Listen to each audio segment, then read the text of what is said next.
je suis Henri, du comptoir des vins de Tortombé-Saint-Tron.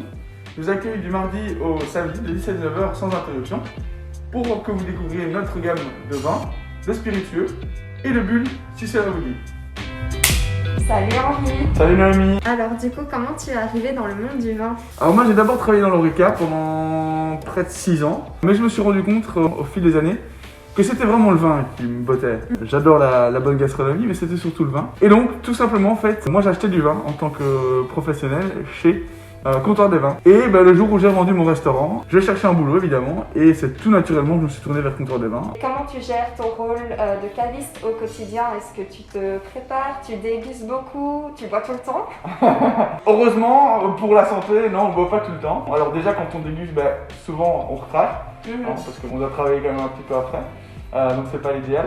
Mais effectivement, on a quasi chaque semaine, on goûte des vins. Quand on peut, malheureusement avec le Covid c'est un peu compliqué, mais on déguste avec les clients.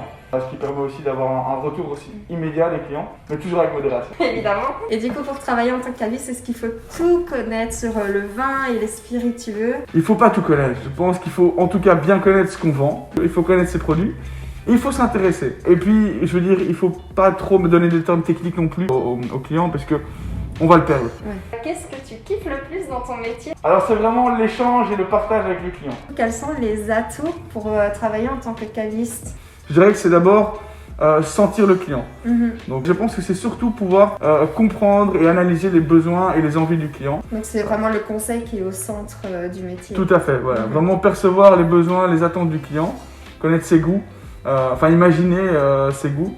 Quelle est, toi, ta plus grande qualité en tant que gérant? Ah, ça c'est compliqué. Je dirais mon accueil. C'est très rare que j'accueille les gens avec une tête jusque par terre. On le voit pas, mais je souris. Est-ce que tu as une chose que tout le monde devrait connaître sur le vin? Je dirais que le vin, il faut pas oublier que ça reste un produit de la terre. Donc je pense qu'il faut arrêter de faire trop de chichi. Le vin, ça vient du raisin qui est un produit de la terre.